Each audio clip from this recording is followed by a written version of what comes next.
And just one other thing. So obviously, we've discussed insurance here today.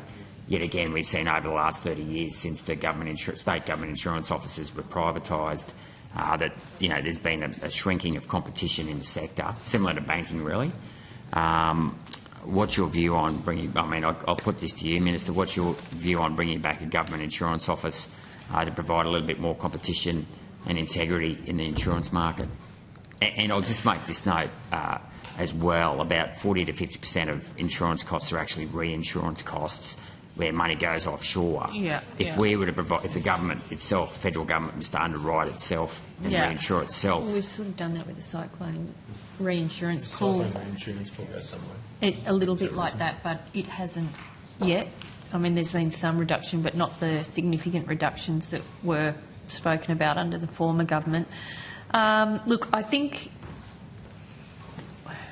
the government would be reluctant to enter the insurance market more broadly, I would think. But we are waiting for all the advice to come from the insurance task force. We're aware it's a big price pressure on houses, particularly in your state, where there's a lot of natural disasters and people have been getting those increases in their premiums. But we want to look at what are practical and reasonable ways to ensure that people can remain insured.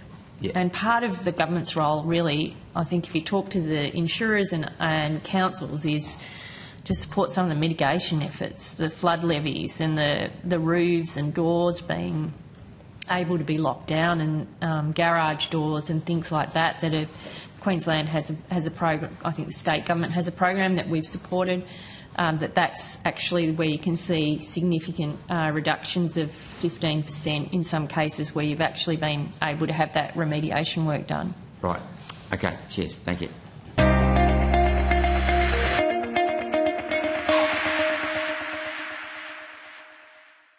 Authorised G. Rennick People First Chermside.